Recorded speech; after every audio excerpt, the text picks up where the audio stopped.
WordPress theme development সিরিজের 34 নম্বর ক্লাসে আপনাদের সবাইকে স্বাগতম জানাচ্ছি।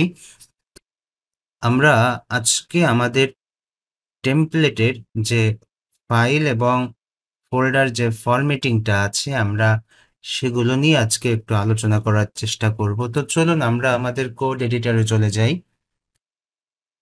এই হচ্ছে আমাদের কোড এডিটর। তো আমরা আমাদের এইটাকে যদি একটু বড় করি তো আমরা দেখতে পাচ্ছি যে আমাদের এখানে এই রকম করে ফাইল ফোল্ডার গুলো আছে। আমরা আমাদের টিউটোরিয়ালের শুরু থেকে এভাবে রেখেছি যাতে করে আমাদের সম্পূর্ণ আমরা শুরু থেকে ধাপে ধাপে আসতে পারি। কিন্তু এখন আমরা অনেকটা এগিয়ে আসছি একেবারে শেষের দিকে। তো সেই জন্য আমরা এখন ফাইল ফরম্যাটিং নিয়ে আমাদের একটু আলোচনা করতে হচ্ছে। তো একেবারেই প্রথমেই আমরা যে বিষয়টা নিয়ে আলোচনা করব সেইটা হচ্ছে যে আমাদের এখানে হচ্ছে একটা সেটিং অপশন আছে। তো এই সেটিং অপশন থেকে আমরা যদি এখান থেকে রিডিং এ যাই, তো রিডিং এ গিয়ে আমরা এখানে দেখতে পাচ্ছি যে ডিফল্ট ভাবে এখানে আছে হচ্ছে ইওর লেটেস্ট পোস্ট। তো যখন ইওর লেটেস্ট পোস্ট এই অপশন সিলেক্ট করা থাকে সাধারণত এইটা ইন্ডেক্স ফাইলকে সুন্দর করে কল করে। তো আমরা যেহেতু এখান থেকে এখনো কোনো কিছু চেঞ্জ করিনি, তো সেম ভাবে আমাদের মেইন ডোমেইনে আমরা যখন ভিজিট করব তখন এটা কিন্তু ইন্ডেক্স ফাইলকে কল করবে। কিন্তু যদি আমরা আমাদের হোম পেজ এবং আমাদের পুরা প্রজেক্টে যদি ব্লগ বলে কোনো একটা অপশন থাকে বা কোনো একটা ফিচার থাকে তাহলে সেক্ষেত্রে আমাদের থিঙ্কিংটা একটু এনরিচ করতে হবে। কেমন? আমি আগে কোনো একটা ক্লাসে আপনাদেরকে বলছিলাম যে ওয়ার্ডপ্রেস যখন তৈরি করা হয়েছিল তখন হচ্ছে প্রকৃতপক্ষে একটি ব্লগ ওয়েবসাইটকে কনসেপ্ট করে তৈরি করা হয়েছিল। সেক্ষেত্রে আমাদের কিন্তু ইন্ডেক্স ফাইলটাই মেইন ফাইল হিসেবে ছিল। তো পরবর্তীতে যখন একটা ব্লগ ওয়েবসাইট থেকে আরো অনেক অনেক ফিচার অ্যাড করা হলো তখন কিন্তু আমাদের এই যে স্ট্যাটিক পেজ এই অপশনটা চলে আসলো। তারপর থেকে আমাদের থিঙ্কিংটা একটু ভিন্ন হয়ে গেল যে কেউ যদি আমাদের হোম পেজে অন্য কোনো পেজ দেখাতে চায়, মানে মেইন ডোমেইনে আমরা যখন ভিজিট করব তখন অন্য কোনো পেজ যদি আমাদেরকে দেখাতে হয় তাহলে সেক্ষেত্রে আমরা এইখান থেকে এই অপশনটা সিলেক্ট করে এইখান থেকে আমরা একটা পেজকে হোম পেজ হিসেবে সিলেক্ট করে দেব আর এইখান থেকে একটা পেজকে ব্লগ পেজ হিসেবে সিলেক্ট করে দেব। আচ্ছা, এতটুকু আলোচনা করলে কি হয়ে যাবে? না, এতটুকু আলোচনা করলে হবে না। তাহলে ব্যাপারটা কি, আমাদের একটু পেজে যেতে হবে। হ্যাঁ, তো পেজে যাওয়ার পর আমরা দেখতে পাচ্ছি আমাদের এখানে হোম বলে একটা পেজ আছে। আচ্ছা, তাহলে হোম বলে যদি একটা পেজ থাকে হোম নামে, তাহলে এই পেজের তো একটা স্ল্যাগ আছে। আপনারা স্ল্যাগ জানেন কিনা আমি বুঝাবো। তো এই এডিট পেজে গিয়ে আমরা যদি ভেতরে যাই, এডিট বা হচ্ছে কুইক এডিট, আমরা কুইক এডিটে যাই তাহলে আমাদের জন্য ভালো হবে। তো আমরা কুইক এডিটে গেলাম, যাওয়ার পর দেখতে পাচ্ছি এই জায়গায় একটা স্ল্যাগ আছে। তো স্ল্যাগে আমরা দেখতে পাচ্ছি এখানে হোম আছে। তো এই যে একটা হোম, মানে এই স্ল্যাগটা যখন কল হবে ওয়ার্ডপ্রেস সবার আগে ফ্রন্ট পেজ ডট পিএইচপি নামে একটা ফাইলকে কল করে। ফ্রন্ট পেজ ডট পিএইচপি নামে একটা ফাইলকে কল করে। যদি ওই ফাইলটা না পায় তাহলে ধাপে ধাপে ধাপে ধাপে সব থেকে শেষে এসে ইন্ডেক্স ডট পিএইচপি ফাইলকে কল করে।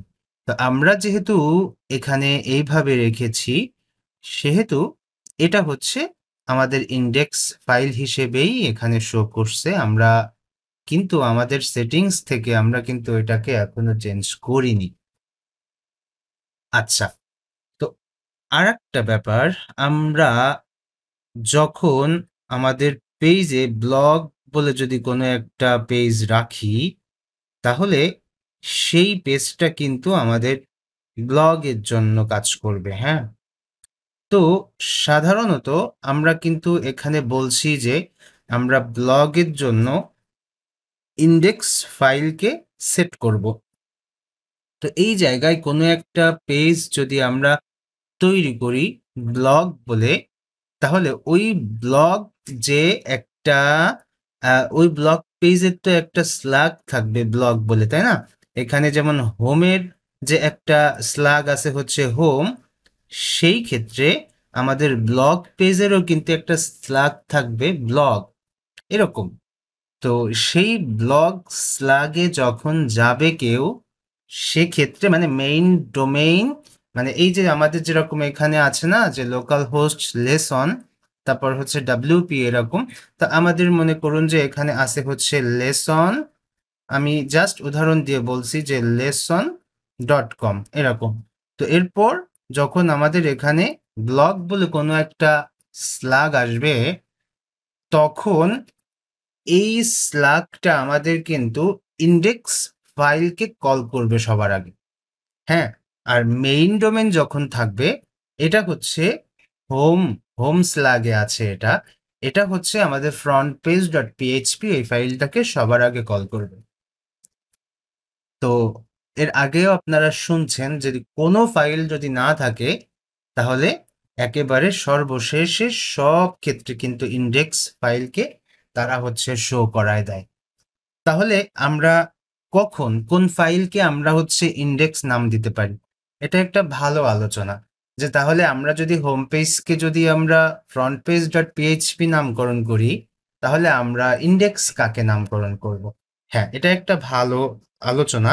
তো সেক্ষেত্রে আমরা এই যে আমাদের ব্লগ মানে সকল ব্লগ যে পেজে থাকবে, যেটাকে আমরা বলি অল ব্লগ পেজ, যেমনটা আপনারা এর আগে দেখেছেন যে আমরা আমাদের কিন্তু কোর্স যেটা, সেখানে কিন্তু আমরা সকল কোর্স রেখেছি। এই যে এখানে যেমন সকল কোর্সগুলো থাকবে এই পেজে, আমাদের কিন্তু সেম ভাবে আমাদের যে ব্লগগুলো আছে, এই ব্লগগুলোও কিন্তু ওইরকম একটা পেজে থাকবে। তো ওই যে পেজটা মানে হচ্ছে সকল ব্লগ যে পেজে থাকবে, ওই পেজটাকে আমরা index.php নামকরণ করব। ওকে? তো সেক্ষেত্রে আমাদের কিন্তু মানে অনেক চিন্তা করতে হবে, অনেক চিন্তা করতে হবে। কারণ কি? কারণ হচ্ছে যে দেখুন, আমরা যদি আমাদের এই যে হোম পেজ যদি ইনডেক্স থাকে, সেক্ষেত্রে আমাদের ফাইল ফরম্যাটিং এ ছোটখাটো কোনো ভুল থাকলে আমাদের কিন্তু এটা রিডাইরেক্ট হয়ে হোম পেজে আসছে।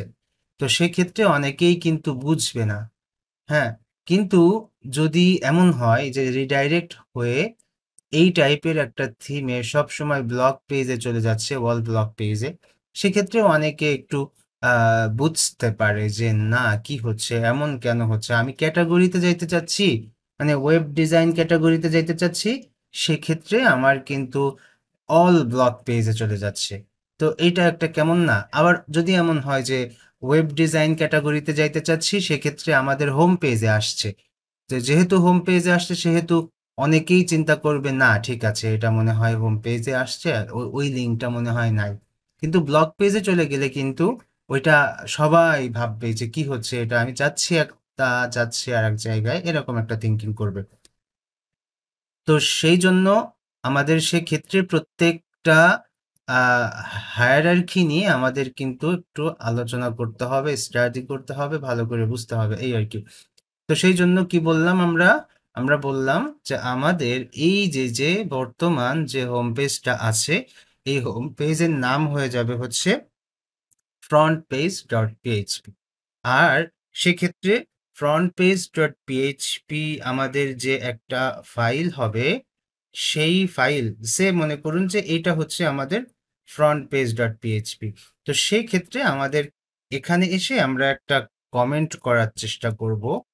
তো কিভাবে কমেন্ট করব? আমরা এখানে লিখব যে পেজ টেমপ্লেট, এরকম করে আমরা একটা এখানে লিখে দিব। আমাদের টেমপ্লেটটাকে আমরা এখানে ঘোষণা করব। ওকে? তো সেক্ষেত্রে আমরা এখানে বলতে পারি হেল্প, এই যে। তো এটাকে আমরা হচ্ছে এখানে কমেন্ট করে দিব। কি করে দিব? কমেন্ট করে দিব। তো এটা হচ্ছে এভাবে কমেন্ট হচ্ছে। তো আমরা এভাবে কমেন্ট করব না। এটা আমরা কমেন্ট করব হচ্ছে পিএইচপি স্টাইলে। তো পিএইচপি স্টাইলে কিভাবে কমেন্ট করে? স্ল্যাশ স্টার, তারপর হচ্ছে আমাদের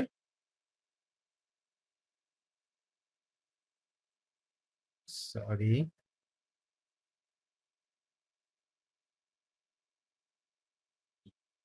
আচ্ছা এইরকম। তো আমাদের এই জায়গায় হচ্ছে এটা আমাদের এখান থেকে যাবে হচ্ছে পিএইচপির ভেতরে। ওকে। তো এভাবে আমরা হচ্ছে কমেন্ট টেমপ্লেট লিখে এই জায়গায় এসে বলবো যে হোম পেজ, এরকম। এরকম করে আমরা নামকরণ করব বা হোম এরকম। তো এইটা একটা সিস্টেম যে আমরা যখন কাস্টম টেমপ্লেট নিয়ে কাজ করব তখন আমাদের এরকম করে করে প্রত্যেকটা টেমপ্লেটে আমরা কিন্তু নামকরণ করতে পারি। তো এই জিনিসটা বুঝতে হবে যে আমাদের এইটা হয়ে গেল হচ্ছে ফ্রন্ট পেজ ডট পিএইচপি। এখানে আমরা টেমপ্লেটের নাম দিয়ে দিলাম একরকম করে। আর এইটাকে আমরা আমাদের পেজে গিয়ে তখন হচ্ছে আমরা একটা পেজ নিব।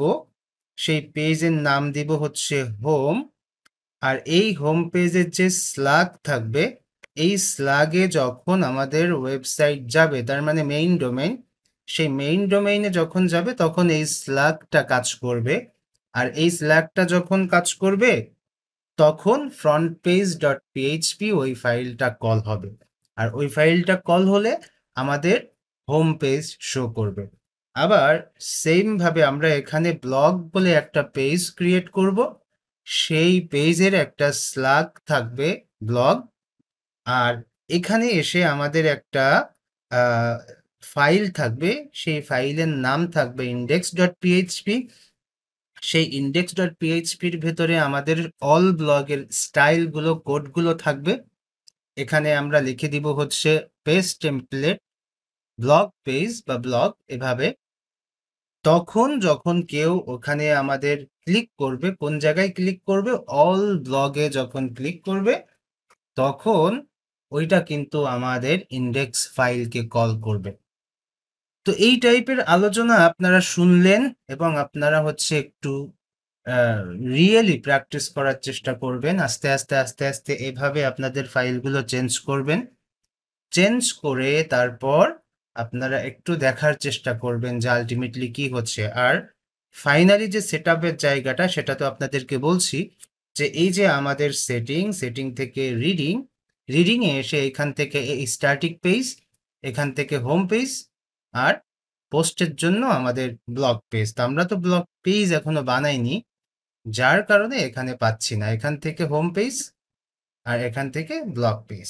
হোম পেজের ভেতরে হোম পেজের কোডিংগুলো থাকবে হচ্ছে ফ্রন্ট পেজ ডট পিএইচপির মধ্যে। আর পোস্ট পেজের কোডিংগুলো থাকবে হচ্ছে ইন্ডেক্স ডট পিএইচপির মধ্যে। ওকে। তো অনেক বড় একটা টপিকস নিয়ে আমরা আলোচনা করলাম। এখন আমাদের আরো কিছু ব্যাপারে আলোচনা করা দরকার। মনে করুন আমরা এখানে কিছু আলোচনা বৃদ্ধি করতে পারি। হ্যাঁ, জাস্ট মনে করুন যে আমরা এখানে হচ্ছে এটাকে জাস্ট আপনাদেরকে দেখাইছি। এখন আমি এখানে কিছু আলোচনা করব আর কি, এই কমেন্টের ভেতরে কিছু আলোচনা করব। তো আমাদের থিমের নাম কি? আমাদের থিমের নাম হচ্ছে লেসন এলএমএস, এরকম একটা থিম আমাদের। তো এই থিমের ভেতরে আমাদের কি কি আছে? এই থিমের ভেতরে আমাদের সকল ফাইল থাকবে। তো এই সকল ফাইল যেহেতু থাকবে সেহেতু আমরা এটাকে কয় ভাগে ভাগ করতে পারি। মনে করুন এখানে তাকাবেন, হ্যাঁ? তো এই যে লেসন এলএমএস এর ভেতরে প্রথমে আমাদের অ্যাসেট আছে, ঠিক আছে? তো এই যে এইরকম আছে আমাদের এটা। তো আমরা এখানে তাকাবো আর এখানে কিছু চেঞ্জিং করব বা কিছু চেঞ্জ করব। তো সেক্ষেত্রে আমরা প্রথমে এখানে আমাদের অ্যাসেটস তাকে রাখতে পারি। তো অ্যাসেটস এর মধ্যে কি থাকবে? আমরা এখানে এসে বললাম অ্যাসেটস এর মধ্যে থাকবে হচ্ছে CSS, তারপর হচ্ছে এর মধ্যে থাকবে JS, এর মধ্যে থাকবে ইমেজেস। আমরা এগুলো জানি, তারপরেও লিখছি যাতে করে আপনারা এই জিনিসটার একটা স্ক্রিনশট নিয়ে আপনারা যেন একটু প্র্যাকটিস করতে পারেন এইরকম। তো এই যে আমাদের মেইন যে একটা ডিরেক্টরি, থিমের মেইন ডিরেক্টরি, তার মানে এই লেসন LMS এর মধ্যে আমাদের কিন্তু style.css থাকে, style.css। আবার এখানে দেখা যাচ্ছে যে style.css থাকে, তারপর হচ্ছে আমাদের এখানে index.php থাকে, তারপর হচ্ছে screenshot.png থাকে, ঠিক আছে? এরকম থাকে। কোথাও যদি একটু স্পেলিং এরর থাকে, তাহলে একটু কারেকশন করে নিবেন। আমি জাস্ট কমেন্টের মধ্যে লিখছি তো, এরকম। তো এই জিনিসগুলো কিন্তু একেবারে functions.php থাকে। তো এরকম কিছু একেবারে মেজর কিছু ফাইল থাকে, যে ফাইলগুলো আমরা না লিখলে প্রথম একদম আমাদের ব্রোকেন ফাইল দেখায়। তো সেই টাইপের জিনিসগুলো তো অবশ্যই থাকবে, ওগুলো নিয়ে আমরা আলোচনা করছি না, ওগুলো আমাদের একেবারে প্রাথমিক ক্লাসগুলোতে আমরা আলোচনা করছি। বাট এই যে অ্যাসেটস এর মধ্য থেকে আমরা আলোচনা করব। তো এই সিএসএস এর মধ্যে আপনারা মেইন যে সিএসএস ফাইল আছে সেটার নাম আপনার style.css দিতে পারেন, আবার custom.css দিতে পারেন, আবার main.css দিতে পারেন, কোনো ব্যাপার না। আপনার সকল সিএসএস কিন্তু এই সিএসএস ফোল্ডারের ভেতরে থাকবে, আর এই সিএসএস ফাইলের ভেতরে থিমের ইনফরমেশন থাকবে। ওকে, থিমের জন্য যে ইনফরমেশন গুলো থাকে ওইগুলো থাকবে, বাট পুরা টেমপ্লেটের যে সিএসএস গুলো আছে সেগুলো এখানে রাখবেন এই সিএসএস এর মধ্যে। জেএস এর মধ্যে জেএস এর ফাইলগুলো রাখবেন, সেটার নাম দিতে পারেন ওই যে সেম main.js, ঠিক আছে, এভাবে নাম দিতে পারেন অথবা অন্য কোনো নাম দিতে পারেন। ইমেজের মধ্যে ইমেজগুলো থাকবে এই। আচ্ছা, এইবার আমরা আমাদের আলোচনায় আসি। ওকে, তো এরপর আমরা নাম দিতে পারি আমাদের এখানে ইনক্লুড, হ্যাঁ, INC, এটা হচ্ছে ইনক্লুডের একটা শর্ট ফর্ম, ইনক্লুডের একটা শর্ট ফর্ম। তো এই বলে আমরা একটা নাম দিচ্ছি, এর মধ্যে আমরা অনেক কিছু রাখতে পারি, এই ফোল্ডারের মধ্যে আমরা অনেক কিছু রাখতে পারি। তো আমরা এই ফোল্ডারটা এখন এভাবে রাখছি, পরে আমরা এটাকে আরো ইনক্রিজ করব বা আরো বাড়াবো। আচ্ছা, তো এরপর আমরা আরেকটা ফোল্ডারের নাম দিতে পারি, সেটা হচ্ছে template, TEMPLATE, template part, hyphen দিয়ে লিখলে হয়, হ্যাঁ, টেমপ্লেট পার্টস, এরকম করে একটা ফোল্ডার আমরা নামকরণ করতে পারি। তো এই যে টেমপ্লেট পার্টস, এর মধ্যে আমরা কি রাখবো এটা নিয়ে আমাদের হচ্ছে আলোচনা দরকার। তো এই টেমপ্লেট পার্টস মেইনলি আমাদের হচ্ছে এই যে দেখবেন যে এখানে আমরা সেকশন রাখছি, তার মানে আমাদের যতগুলো পেজ থাকে সেই পেজগুলোকে আমরা যখন ভাগ করি, ছোট ছোট ফাইলে ভাগ করি, তখন আমাদের হচ্ছে এই টেমপ্লেট পার্টস দরকার হয়। আরেকটা লজিক এখানে বলা যেতে পারে, সেটা হচ্ছে আমাদের যে ইনডেক্স ফাইল আছে, এই ইনডেক্স ফাইলে এসে দেখুন আমরা এখানে টেমপ্লেট পার্ট বলে একটা ফাংশন ইউজ করছি।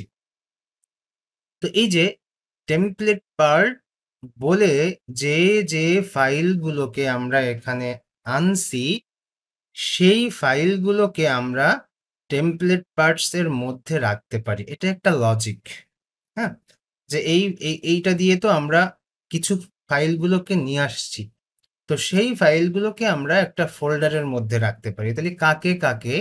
এই যে section hero, section course, section testimonials, section features, section CTA, এই যে ব্যাপারগুলো, এই ব্যাপারগুলোকে আমরা টেমপ্লেট পার্টস এই ফোল্ডারের মধ্যে রাখতে পারি। তাহলে কি হবে? প্রথমেই একেবারেই যারা আসবে দেখা যাচ্ছে যে আ বড়, বড় ডেভেলপাররা যখন আসবে তখন দেখবে বাহ! সুন্দর। মানে তাদের পরিচিত ফোল্ডার এগুলো। ইনক্লুড সবার পরিচিত, টেমপ্লেট পার্টস সবার পরিচিত। এসেই খুশি হয়ে যাবে। না ঠিক আছে, ফাইল ফরম্যাটিং সম্পর্কে জানে। ঠিক আছে? এগুলো তারা বুঝতে পারবে আরকি। তাহলে আমরা কি করতে পারি? তাহলে আমরা এই যে টেমপ্লেট পার্টস এর মধ্যে আমরা এখানে সরাসরি হিরো, কোর্স, টেস্টিমোনিয়াল এগুলো দিয়ে দিতে পারি। কিন্তু এখানে আমার পরামর্শ আছে যে না, টেমপ্লেট পার্টস এর মধ্যে সরাসরি টেমপ্লেট গুলো দিয়ে দিবেন না। কারণ কি? কারণ হচ্ছে যে একটা থিম হিউজ ফিচারের হতে পারে। অনেক, অনেক ফিচারের হতে পারে। সেক্ষেত্রে টেমপ্লেট পার্টস এর মধ্যে অনেক ফাইল হয়ে যাবে। তো সেই ক্ষেত্রে আমরা এখানে একটু সিস্টেম করতে পারি, যেমন সেকশনস। এভাবে আমরা একটা ফোল্ডার রাখলাম। এই ফোল্ডারের মধ্যে বাকি সবগুলো আমরা রেখে দিব। যেমন এখানে আমি বললাম হচ্ছে আমার হিরো সেকশন, তারপর আমি বললাম হচ্ছে কোর্স সেকশন। ঠিক আছে? কোর্সেস দেওয়া আছে এখানে। তারপর হচ্ছে টেস্টিমোনিয়াল, টেস্টিমোনিয়ালস সেকশন। এভাবে আমরা আরো কিছু জিনিস হচ্ছে এখানে আমরা দিয়ে দিতে পারি। ঠিক আছে? এরকম করে আমরা সেকশনের মধ্যে সব সেকশনগুলো দিয়ে দিলাম। আচ্ছা, এরপর তাহলে কি করব? এরপর আবার একটু ব্যাকে আসছি। ভালো করে বুঝতে হবে। এই যে টেমপ্লেট পার্টস এর মধ্যে আছি। আমি কিন্তু এখন সেকশন থেকে বের হয়ে আসলাম। এখন আসি হচ্ছে টেমপ্লেট পার্টস এর মধ্যে। তো এই টেমপ্লেট পার্টস এর মধ্যে আপনারা আরো কিছু রাখতে পারেন। আপনারা নাম দিতে পারেন পার্সিয়াল। এই পার্সিয়াল নাম দিয়ে কি করা যেতে পারে? দেখা যাচ্ছে যে হেডার, ফুটার, এর মধ্যে সাইড বার, এরকম আরো ছোট, ছোট অনেক কিছু থাকে। সেগুলোকে আপনারা এর মধ্যে রাখতে পারেন।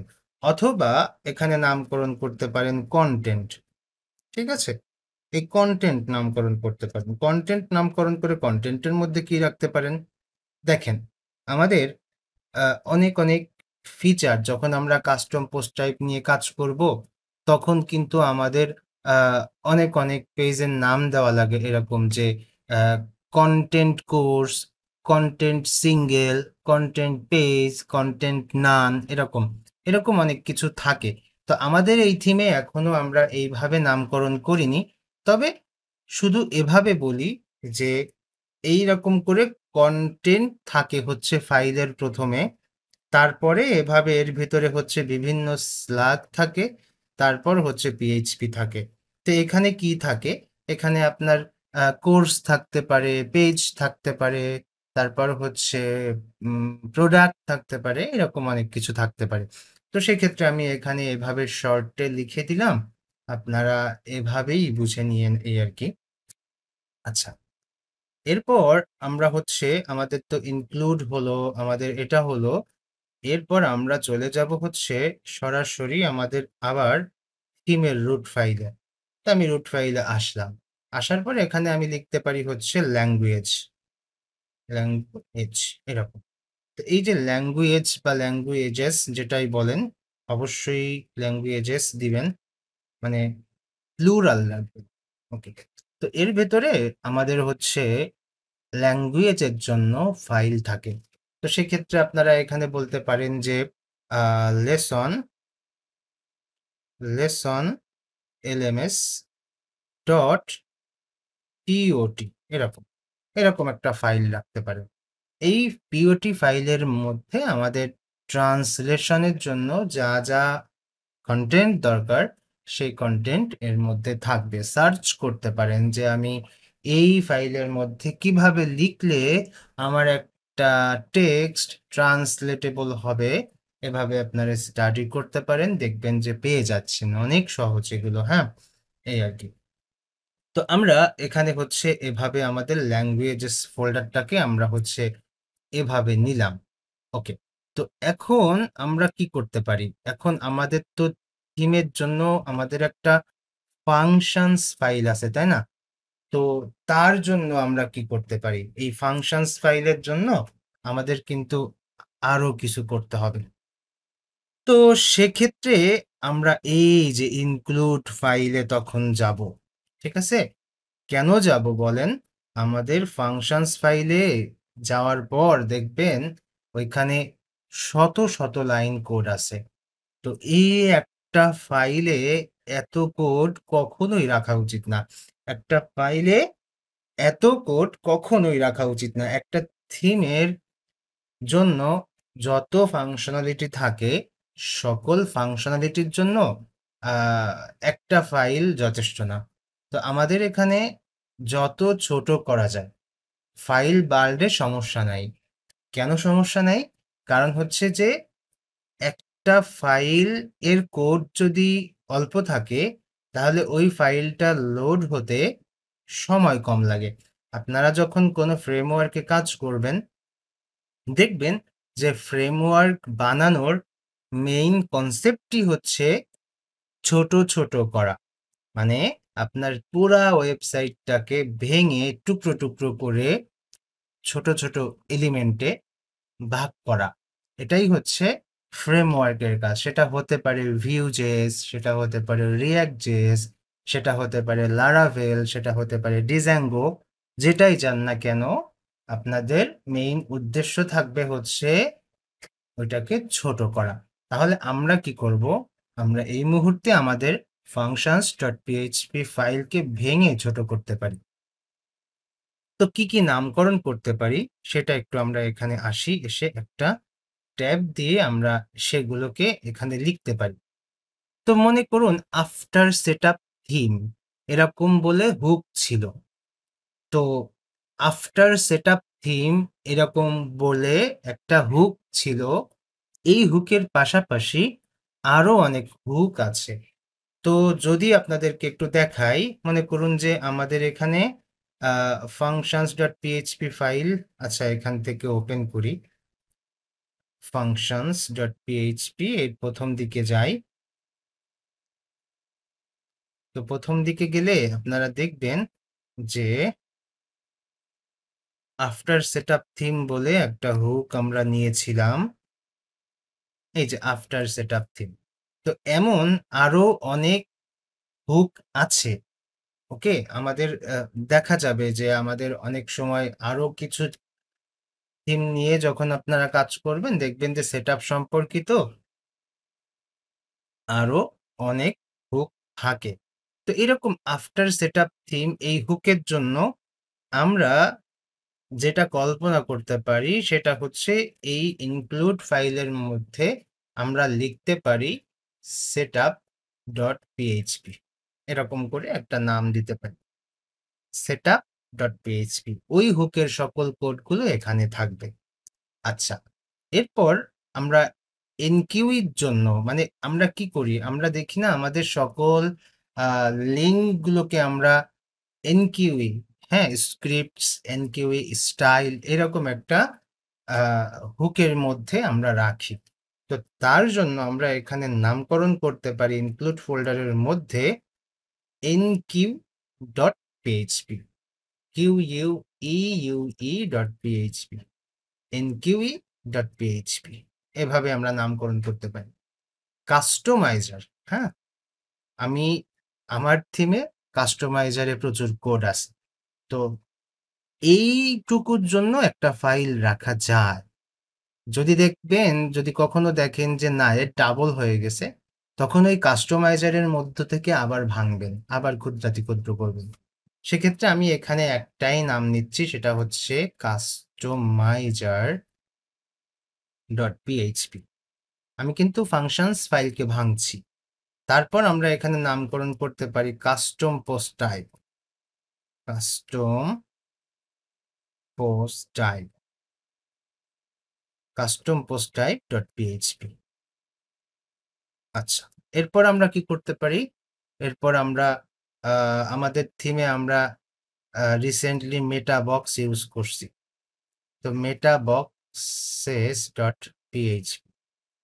তারপর আমরা আ আরো মানে অনেক কিছু ইউজ করছি। মনে করেন আমরা এজাক্স ইউজ করছি।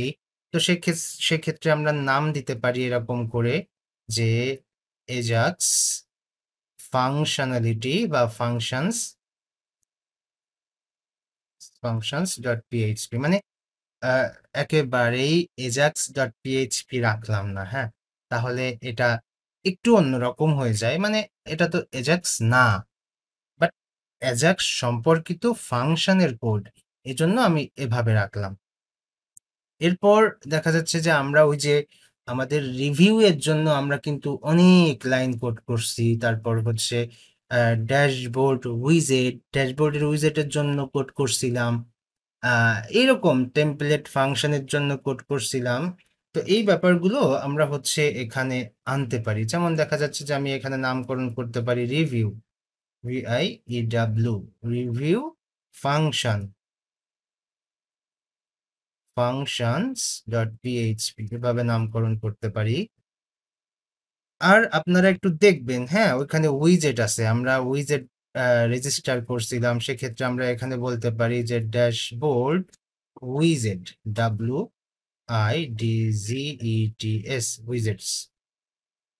এরকম করে আপনারা আপনাদের ফাংশনস ফাইলকে ছোট, ছোট করতে পারেন। আচ্ছা, এই তো ছোট, ছোট করলেন। এখন প্রশ্ন হচ্ছে এগুলাকে আমরা কানেক্ট করব কি করে? তো আপনারা অবশ্যই দেখছেন যে আমরা এখানে টেমপ্লেট পার্টকে আমরা কানেক্ট করছি। তো কিভাবে কানেক্ট করছিলাম? আমরা সেকশনের পরে হিরো দিয়েছিলাম। সেকশনের পরে কোর্স দিয়েছিলাম। সেকশনের পরে টেস্টিমোনিয়াল দিয়েছিলাম। তাহলে আপনারা এখন কি করবেন? তার আগে টেমপ্লেট পার্টস অ্যাড করে দিবেন। কেমন? একটু নিচের দিকে যাই। এই যে এখানে আছে gate template parts section hero.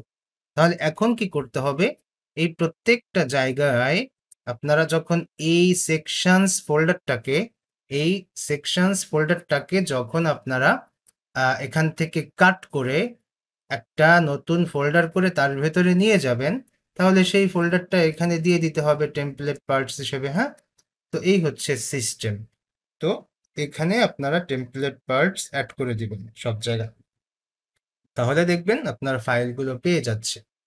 আর এই জায়গায় বাকি এগুলোর ক্ষেত্রেও তাই। এই ফাইলগুলো কোথায় ছিল? এগুলো সব functions.php-র মধ্যে আছে। তাহলে functions.php-র মধ্যে গিয়ে এরকম করে আপনারা ফাংশন লিখবেন। তারপর এখানে লিখবেন include, তারপর include-এর মধ্যে গিয়ে লিখবেন setup.php বা setup। আপনারা অলরেডি জানেন যে get template part এই ফাংশন ইউজ করলে ফাইলের এক্সটেনশন দেওয়া লাগে না। ওকে? তো সেক্ষেত্রে আমাদের আর কি এখানে যথেষ্ট আলোচনা কিন্তু আমরা করলাম।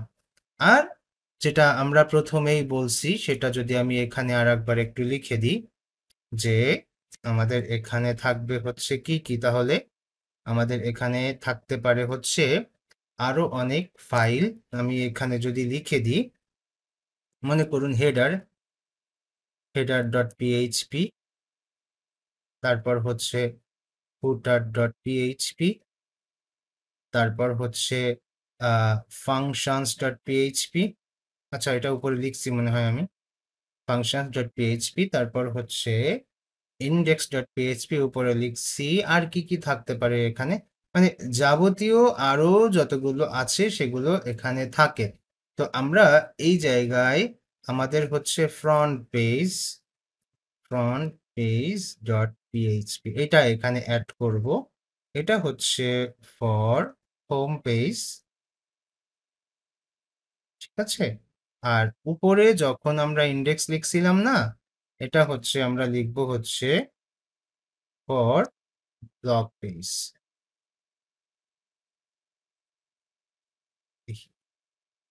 এই হচ্ছে আমার আজকের আলোচনা। তো এইটা নিয়ে যখন আপনারা একটু প্র্যাকটিস করা শুরু করবেন, তখন অল্প অল্প প্রবলেম আসা শুরু করবে।